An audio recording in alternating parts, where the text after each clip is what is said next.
In 1944, Anglo-American officers detained in Poland managed to escape. From this event, American studios made the now famous film, The Great Escape. Escapes are a kind of addiction. You've escaped once, you've got to do it again. In reality, the biggest escape of the last war took place at Oflag 17A, a camp in Austria, from which 132 French officers escaped. Oflag 17A wasn't an easy place to escape, as you had to pass under barbed wire. At the time, many soldiers held captive by the Reich tried to escape individually or in groups, often by the most incredible means. Most of us never regretted our escape. We were proud of ourselves. Of the nearly 2 million prisoners of war, just as many attempted to escape, but only 70, zero succeeded. These former prisoners remember the time when, for having crossed the forbidden line of barbed wire and watchtowers, they became beasts to be slaughtered for the Nazi regime.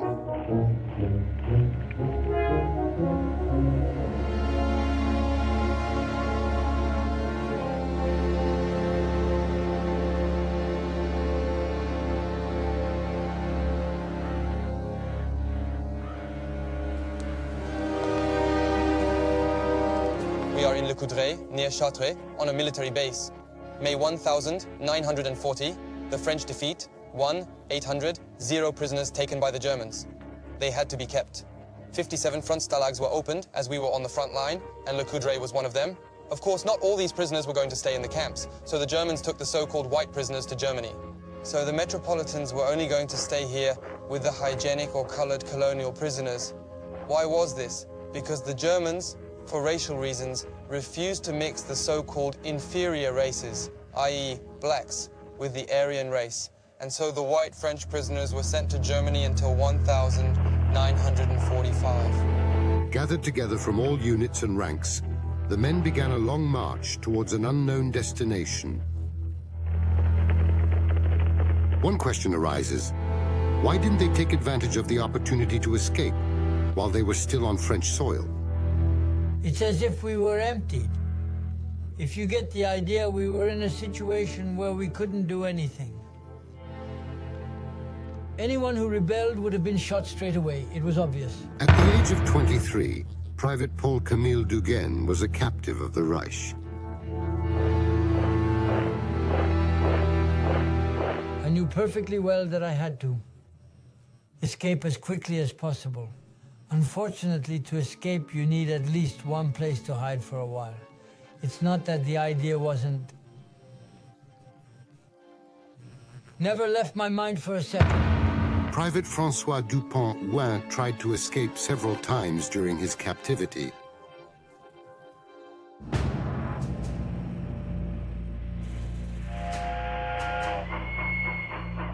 After an interminable march, the prisoners were crammed into cattle cars.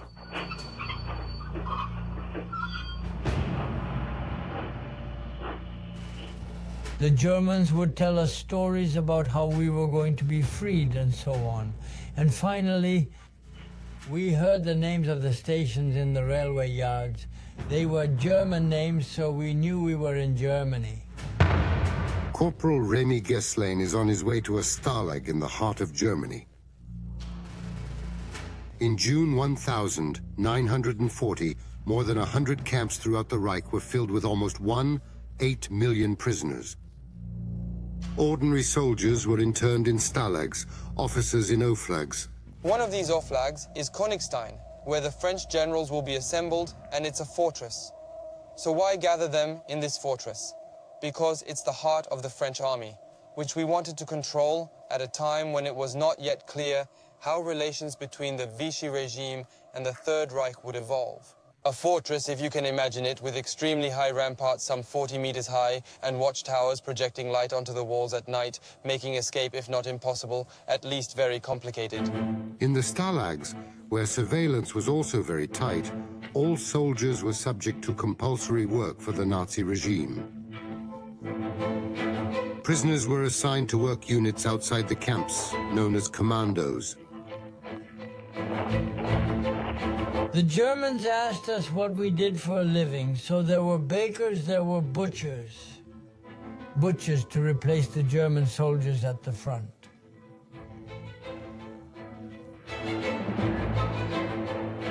Remy Geslin was enlisted for forced labor in the irrigation canals. In the industrial commandos, conditions were even harsher, sometimes even synonymous with slavery. We built the track for a small train. The rails were very heavy, and the work was very hard. Many Frenchmen fell to the ground. They were put back on their feet with boots and arbit. Immediately, arbit. Private First Class Albert Antone was sent to an agricultural commando near Luxembourg. They put us in the village square, and then there are all the farmers who come to choose their boys. They choose the strongest among the peasants, the farmers in principle. In the agricultural commandos, which employ the majority of soldiers, the situation is markedly different from that of the industrial commandos. Although the hardships varied from farm to farm, there was greater autonomy and less surveillance. Gradually, the prisoners became aware that their captivity would last. For some, escape was the only alternative. In the spring of 1941, we witnessed a wave of escapes in the agricultural commandos. We were the first to escape, after all. Oh, that day, 7 of us escaped at once. I'd stolen a loaf of bread from my farmer. I'd also stolen his cap.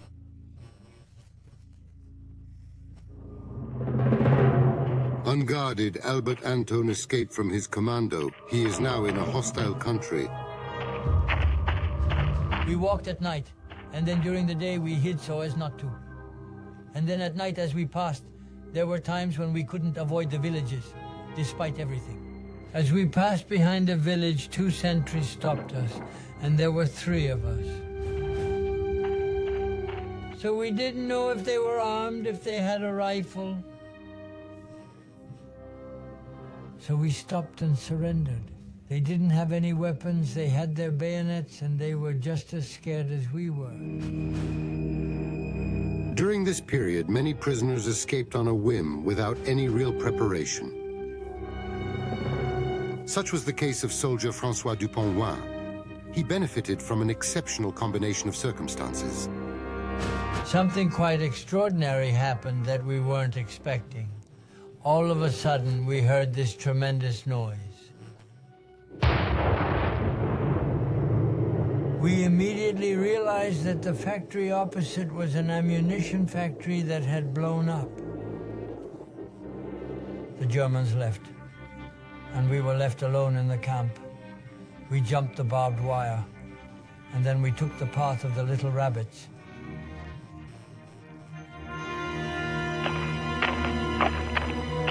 The difficulty in escaping wasn't the barbed wire.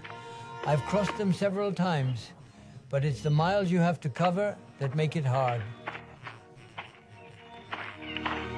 No food, no means of orientation. François Dupont-Wain was recaptured after 24 hours.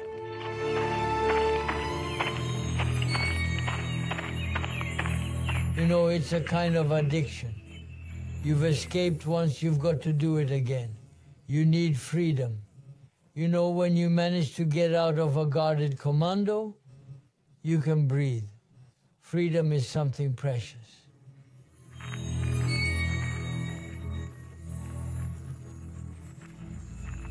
After a first improvised escape attempt in 1940, Corporal Remy Geslin did it again in April 1941. Map, compass, supplies. This time, nothing was left to chance.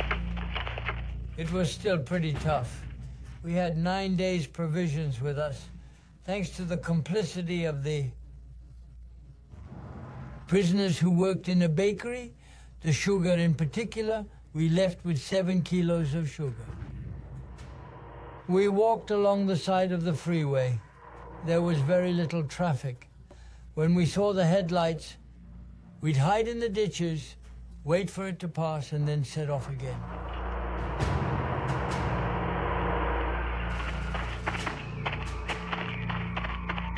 Just as supplies were running low, the French border came into sight. We see a metal bridge. We know it was a bridge over the Rhine. As night fell, we passed over the bridge. At one point, we hear in German, "Who goes there?" Rifle breaches are heard. Then we said, "Gefangenen Französische." We were French prisoners of war.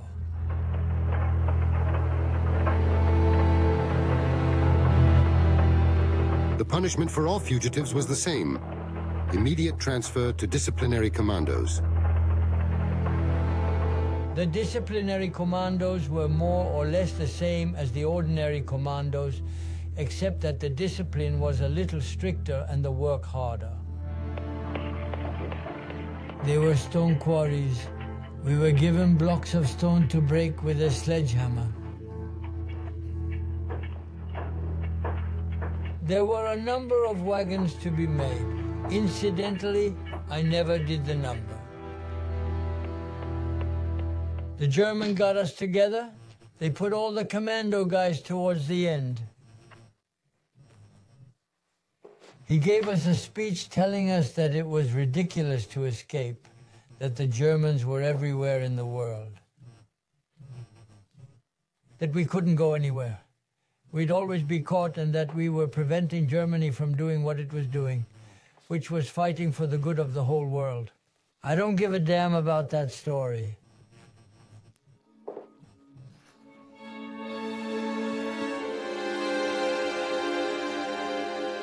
Some people are subjected to a regime of solitary confinement and constant bullying. They put a 20-kilo bag on your back. Doing the plotte. I don't know if you know what plotte is. They tell you to stand up, lie down faster, lie down slower, lie flat on your stomach for an hour. When you can't get up anymore, the Germans kick you in the kidneys and force you to get up anyway. Usually it's your buddies who pick you up and take you back to your cell.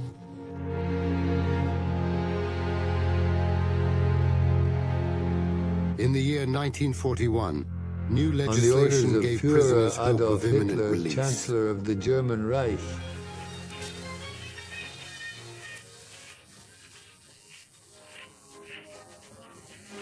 French prisoners of war, fathers of large families, and eldest sons of families with 4 children whose father had died, were released, despite the fact that the war was still going on. This decision encouraged new escape strategies. Some prisoners of war managed to leave Germany by circumventing the law on early legal repatriation. All they had to do was fill out an application in due form, and then it was done. Joseph Mordet, interned in Stalag 2A, tried a subterfuge. I had a large family and a brother who was a prisoner in captivity. You could say there was a good reason for it. Through the intermediary of a well-placed friend in France, soldier Mordet was sent a certificate attesting to his alleged status as breadwinner. The Germans were delighted. Joseph can be released. I was told, okay, you're going home. So I wasn't going to say no.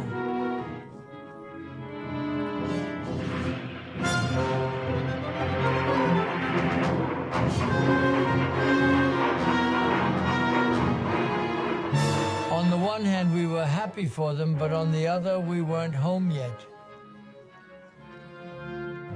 Interned at Stalag 2B, soldier Bernard Derian sees the hope of an imminent release slipping away again. It hurts us a bit because, in fact, we're staying. We see them go. When you see the guys leave, we know they're going back to France, and we're staying behind barbed wire.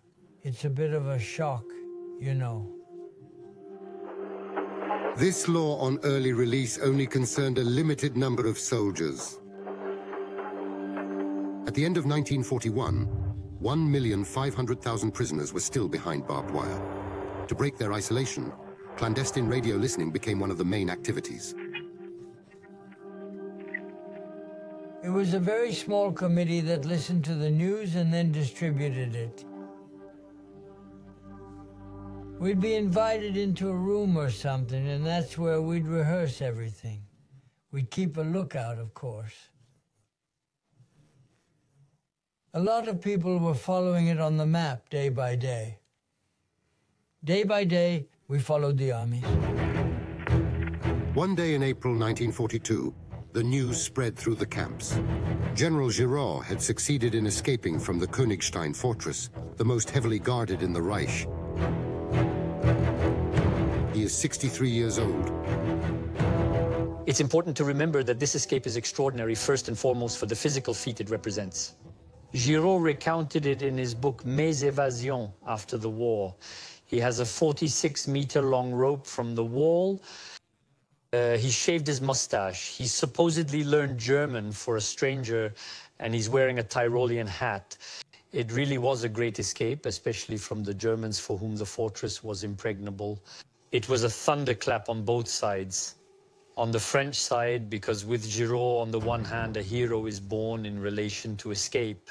Giraud's escape was to be the turning point for a number of martialists, people who supported Marshal Pétain to join the resistance. And then there's the other consequence. On the German side, they can't help but react to this spectacular escape. It's a general who escapes, a French general. And so there are going to be very harsh consequences for the French captive regime. The number of letters was reduced and surveillance increased. As a result, the status of captives in the camps, but also in the work commandos, was tightened. Hitler has frozen all departures to Germany. That's for sure. The train at Segen Station. All those who were in there get out and return to camp. They took it hard, really. They were offended. Giraud made a face at them. It was important at the time. At the same time, Stalag number 325, designed to tighten the regime for multi-recidivist escapees, was opened in Rawa Ruska, on the edge of Poland.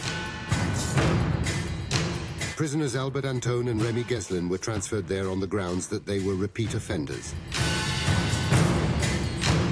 The day before, they had taken off our shoes, given us clogs and shaved our heads. Cut our hair. And the day we arrived in front of the trains with our luggage, they took us away one by one. They took away our bowls, our forks, our knives, everything. They took away everything.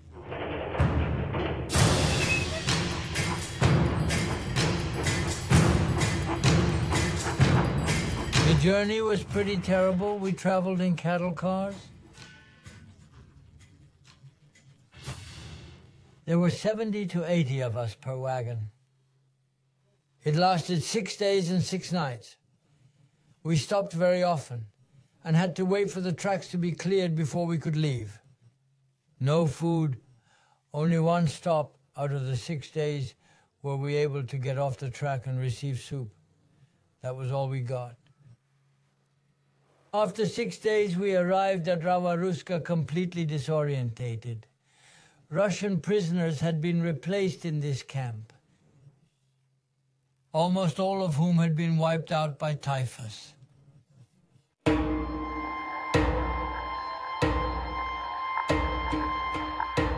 This photo is one of the few visual testimonies of Rawa Ruska. I lived in what must have been the horse stables, which had been fitted out with wooden bunk beds. Wooden bunk beds. There were 600 of us in the stables, 600 prisoners. There were 7,000 or 8,000 of us. We had a water tap for everyone. It didn't work all day because there was only one pipe. There were terrible queues. You had to stand and wait your turn to get a bowl of water. We had no utensils, we had no bowls, so some put them in their kepi, in their clogs. Finally, there were those who were lucky enough to find a 1-liter can. It was a funny mess, but you absolutely couldn't drink it because you'd get dysentery. If you drank tap water, it was fatal. I think the most deaths there were from dysentery.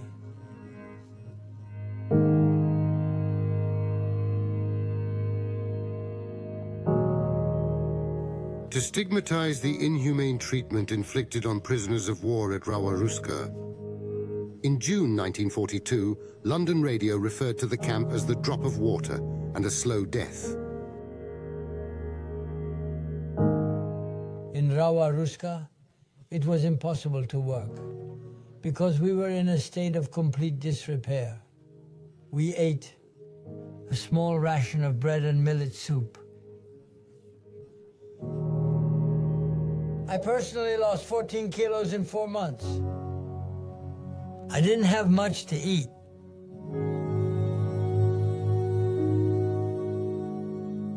For most of us, there wasn't one who regretted escaping and said, "Oh, if I'd known, I wouldn't have done it." We were proud of ourselves. Everyone was proud of having tried.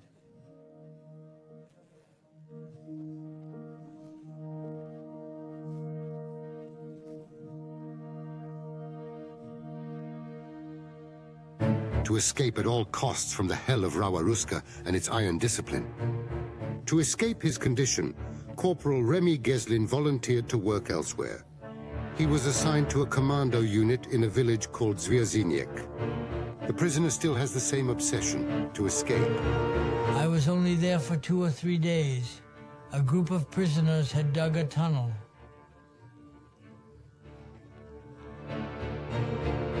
Through this tunnel, 92 prisoners escaped from the commando in the same night, a record for the time. There was a watchtower on the left, 50 meters away. The watchtower was lit inside. We could see the German sentry with his weapon. By some miracle, she didn't see us. The 92 passed without being seen.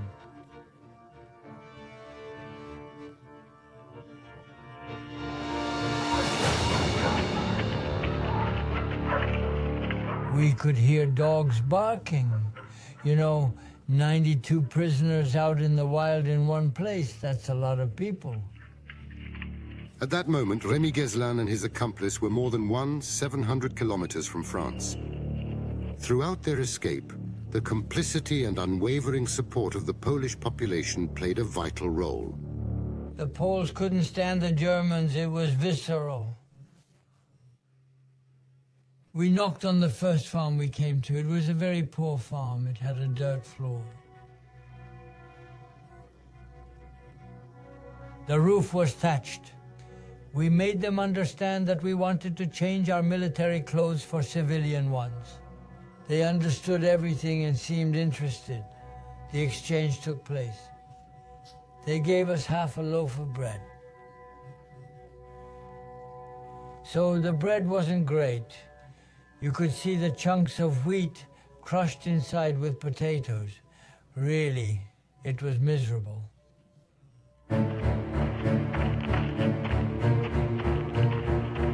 I had made a compass beforehand. It's very easy to make. All you need is a razor blade that's been soaked in water, a snap, a thumbtack. With that and some cardboard, you make a compass.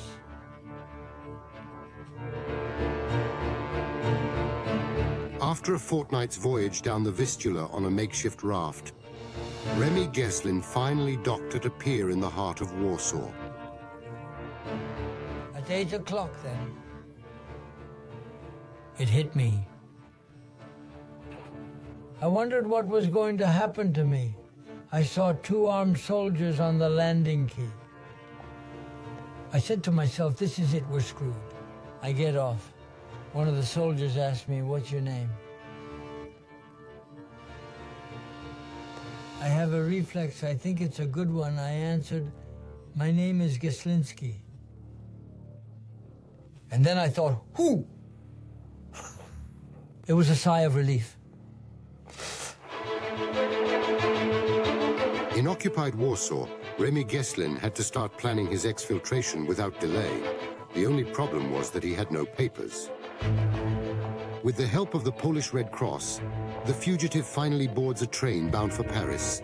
He's alone, surrounded by a whole contingent of German soldiers. We let the controllers in to do their job.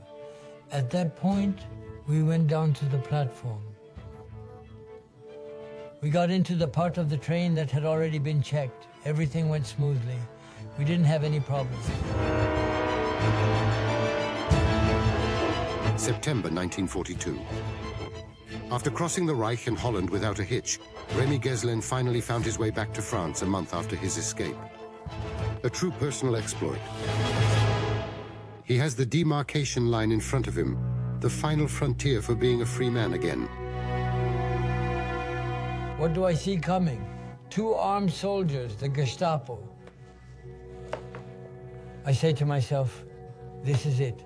I'm screwed. I wonder if I should turn back, run, or if they'll shoot me. I decide to try to get through. I make it. Of course, they stop me and ask for my papers. I had false ones. Fake papers are an illusion. Then the search begins. They find a Parker pen in my pocket, an American brand. They say, "But you're American? Paratrooper?" they say. I said no. And I had a feeling this wasn't going to end well. So I told them exactly who I was. I explained that I'm an escaped convict. So close. I wasn't in high spirits. Back to square one in Germany. On the train back to Germany, Corporal Remy Geslin now fears for his life. A few kilometers before Chalon-sur-Marne, the train slows down. I get up and walk quietly down the corridor. I look. The tunnel with his back to me. I slowly roll down the window.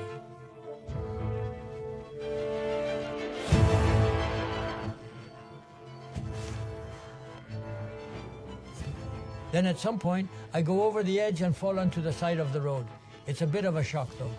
I watch the train go by. I see the train. I say to myself, I hope there's no sentry shooting at me. But there wasn't any. Remy Geslin spent the rest of the war living in hiding in France. Albert Anton was less fortunate. After serving his sentence in Rawa-Ruska, he was transferred to a commando unit in Berlin. Having lost all desire to escape, he had to wait under bombardment for the end of the war before being able to return to France.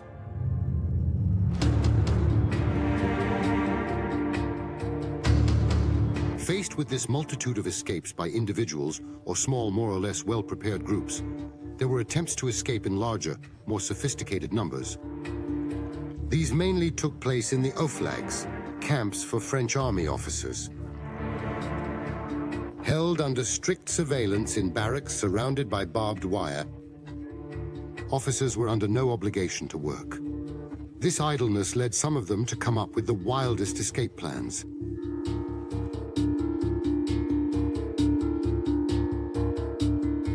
The son of former prisoner officers, Etienne Jachet has accumulated a considerable number of escape stories.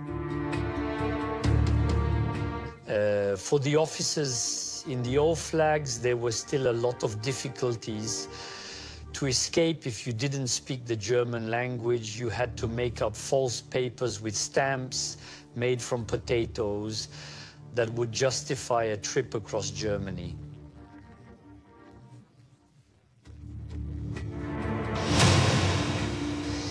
To be as inconspicuous as possible, you had to wear civilian clothes. For 5 years, in both the Oflags and the Stalags, these captives were always dressed as French servicemen. When you're locked up inside the camps, the only solution is to try to make your own clothes with blankets that you'll dye, etc., using whatever means you can find. And above all, to escape, you need money. In the prison camps, the Germans introduced a type of currency. I'd call them monopoly bills. They have the same monetary value as a real German banknote, but they're counterfeit, so they're not legal tender outside.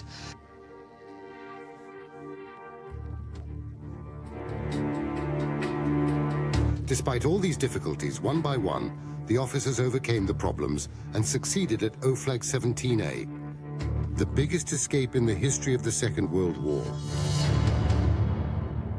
All the officers had the will to escape, to leave their miserable, unbearable status as prisoners.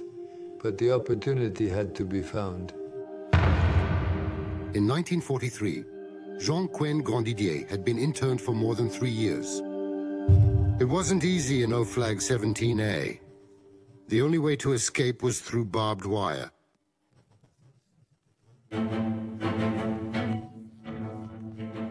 In Oflag 17A, dozens of tunnel projects were undertaken from the crawl spaces beneath the barracks.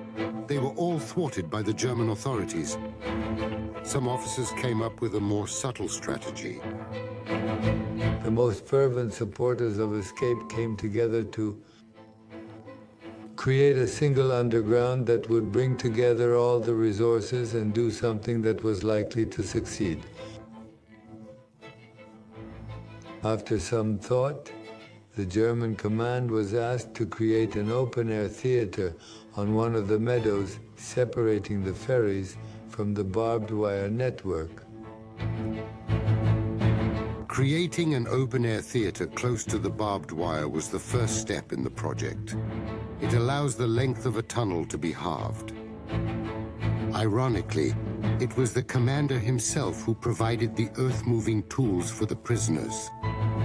Shovels and picks had been requested. With shovels and picks and all the debris from the underground was added to the bleachers. So the Germans never realized there was an underground. By this time, Lieutenant Robert Granger had already made several escape attempts. The German command had nothing to say. As long as these gentlemen were having fun, I had nothing to fear, because they still thought it was situated to get a command on the Eastern Front, because escapes were the great horror of the German officers over there who commanded the camp. In the spring of 1943, the first digs were made. The subsoil was soft. The tunnel advanced at a steady rate of 50 centimeters a day. We named our company Charlie, after Charles de Gaulle. And we called the underground the Metro. Lieutenant Philippe Nicolas was one of the lookouts. The people who worked with pickaxes there, it was very hard. Anyway, they had to be replaced quickly. We also had a rope around our ankles, because while digging, if the ceiling collapsed and we were caught underneath and buried, we were pulled by the legs when we got caught underneath. We'd be pulled in by our legs. And we were in there crawling.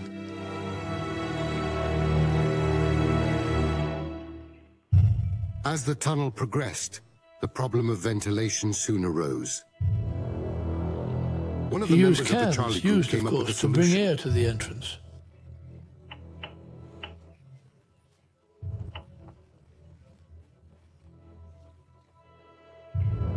A hand-operated pump sends fresh air into a pipe made from this assembly of cans.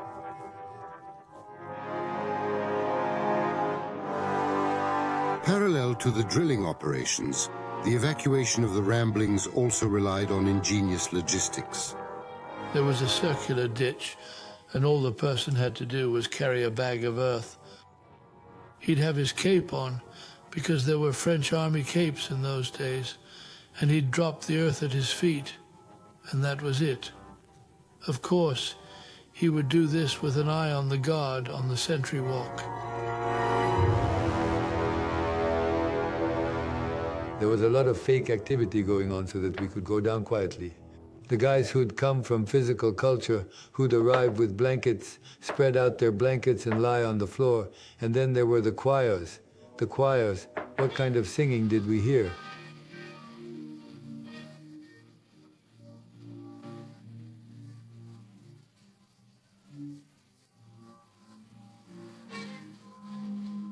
To make the civilian clothes, the costume designers from the theater troupe were called in. Their creativity will work wonders. We started with a dyeing workshop because we were all, for the most part, dressed in khaki. You don't escape in khaki in Germany, you escape in civilian clothes. I had a khaki shirt that I'd bleached with India ink.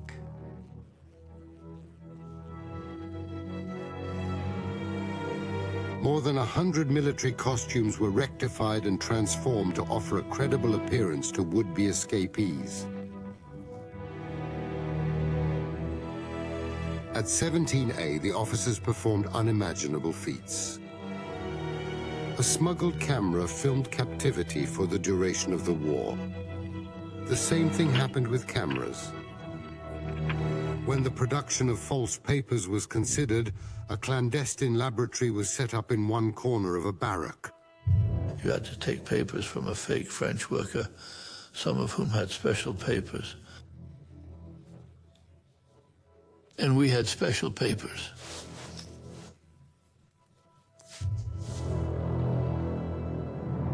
Every day, for months on end, the underground miners entered the tunnel through a trap door concealed beneath the Green Theater's platform.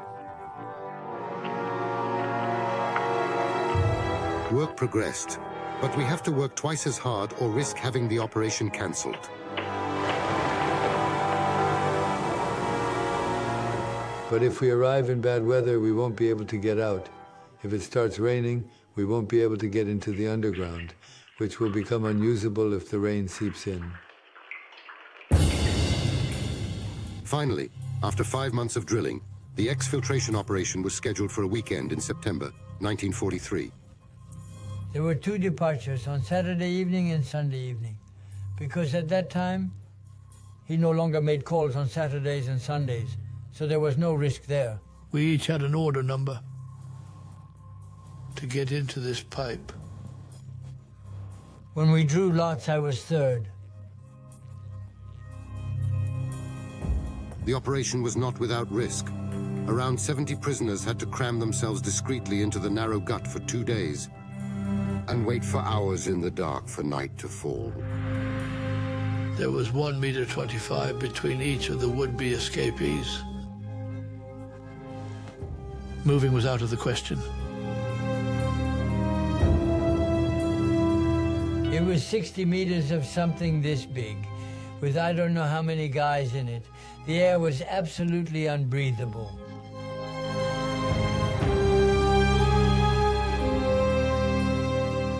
I'll always remember, that's how I got claustrophobia. Eyes twinkling, ears ringing, eardrums going boom, boom like that. You breathed like a fish that had been pulled out of the water and thrown onto the shore. It was terrible, painful. We were afraid of dying.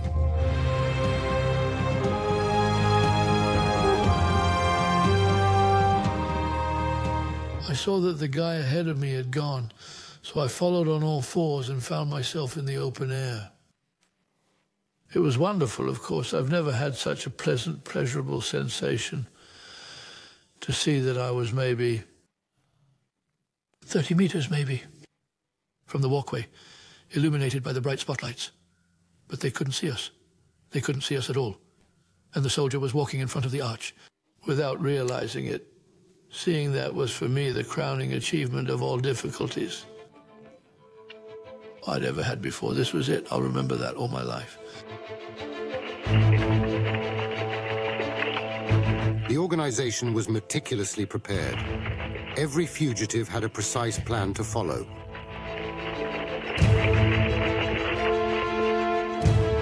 What I wanted to find was a bike, but I could never find a bike, because with a bike, at night it would have been a few kilometers.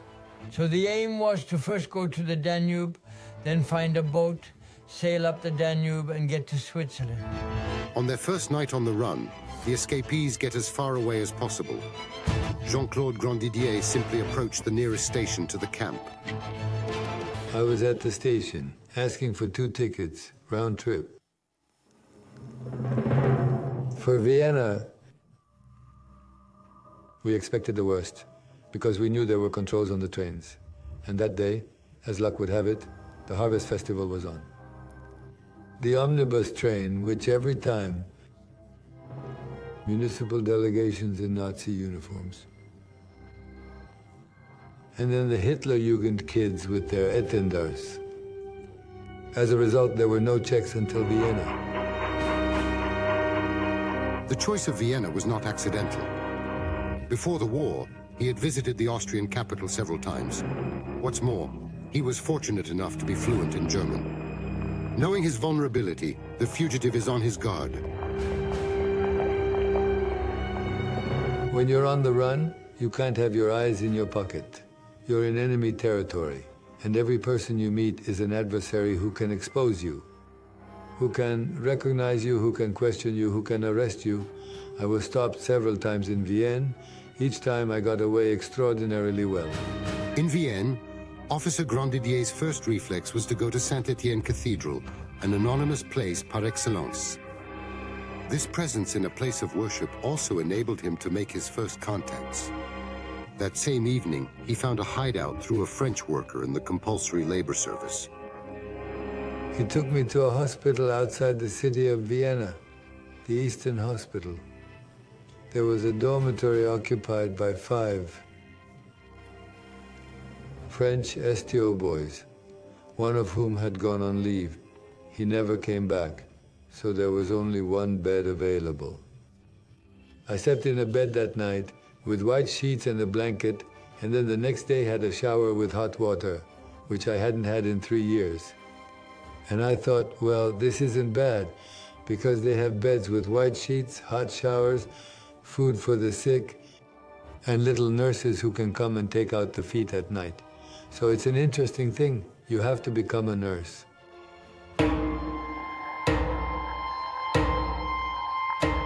It took the command of Oglag 17 of 48 hours to discover the situation. At roll call on Monday, 132 officers were reported missing. When Himmler heard the news, he flew into a rage. So many escaped warlords represented a potential threat to the Reich. The order was given to requisition all the region's manpower. Added to this were more than 50,000 Wehrmacht soldiers, demobilized from the Eastern Front. The hunt begins. There had been a general alert throughout the region, so civilians, everyone was on the alert. It was hard to get away. We were walking along a small path in the lane. Suddenly, we were surrounded by 15 or 20 civilians armed with shotguns. We were screwed.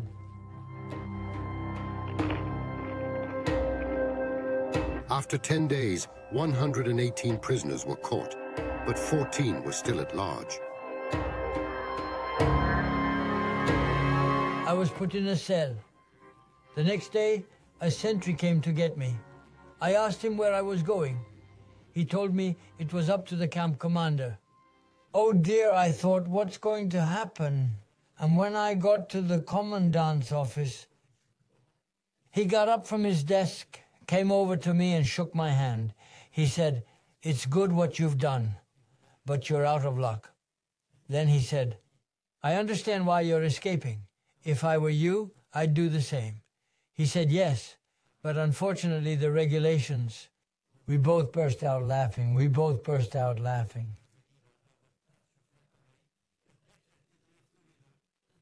There were only 2 or 3 cells, and there were 132 of us. It took me 3 months to get through. I did it with great pleasure. For me, it was one of the best moments of my captivity, because I had books. I was happy as anything, because I was alone, in peace and quiet, with no bloodshed, no noise. In retaliation for the Great Escape from Oflag 17A, SS generals under Himmler's orders came up with a long secret elimination plan called Kugel, Operation Kugel, which means bullet, would not be the subject of any written order and would only be revealed at the Nuremberg trials, thanks to the testimony of SS officials. The instructions involve maintaining absolute secrecy about the capture of escapees and their transfer to the extermination camps. Anglo-American prisoners were to be shot on the spot.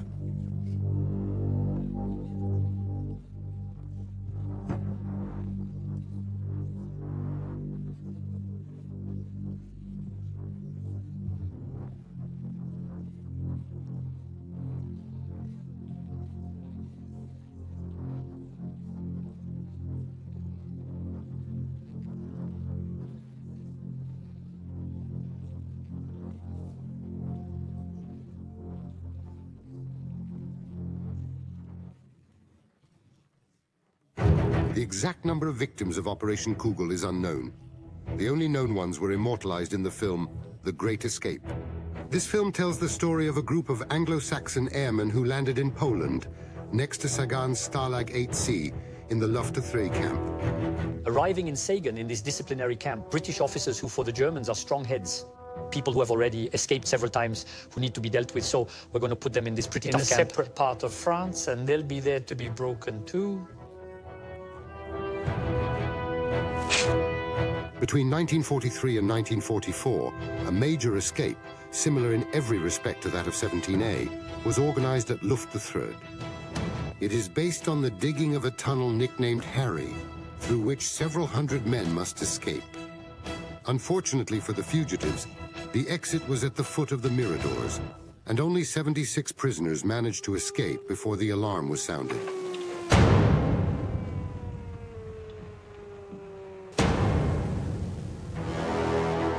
Hitler, informed of the news, reacted as follows. It's unheard of. This is the second time officers have escaped. This event could spark a revolution among the millions of prisoners interned in Germany. Fugitives must be caught and handed over to Himmler's men without delay. The recaptured officers will fall victim to the Kugel plan.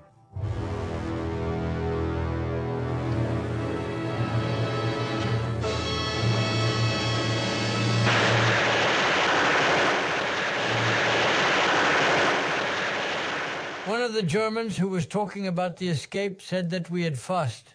I think 50. He must have told me 50.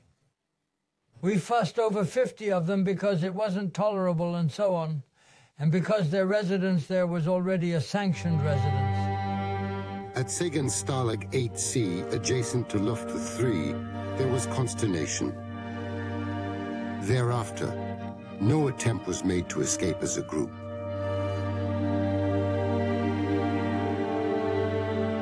I had no reason to escape. I would have had a family, I would have had children, I would even have had a job. I didn't have any of that. You might be risking your life when all it takes is a little patience.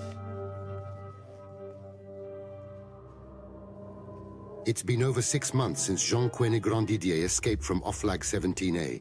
He is still stuck in Vienna, but he lives freely because in the meantime, he managed to get himself hired as a paramedic under a false identity. In the meantime, I had created an identity for myself as Laroussain. It's an anagram of onless aura. It's a real passport issued by the German authorities with a photo. This time taken on this occasion in Vienna, an authentic photo. Around this time, Jean Laroussain received the unfortunate news of his father's imaginary death.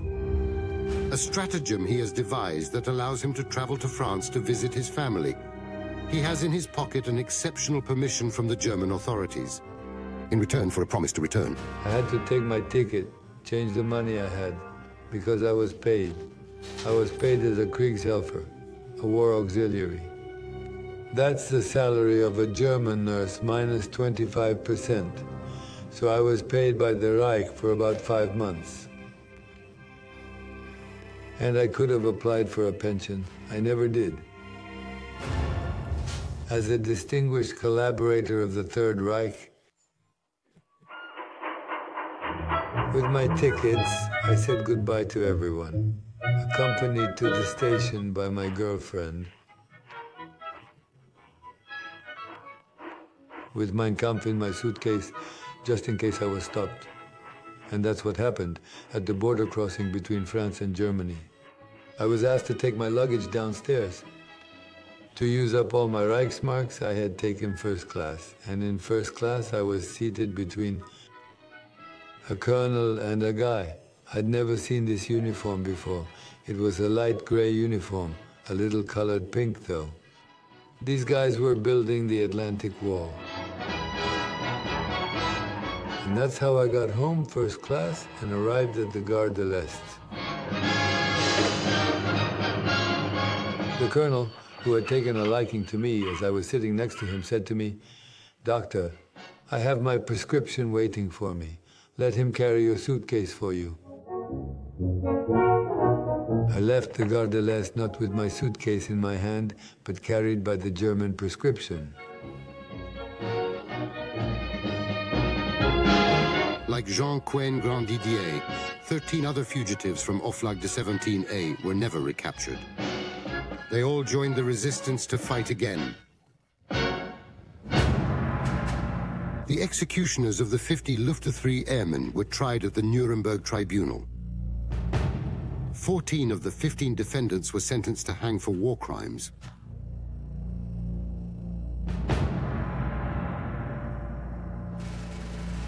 As for French prisoners, there were still almost 1 million locked up in the camps at the time of liberation.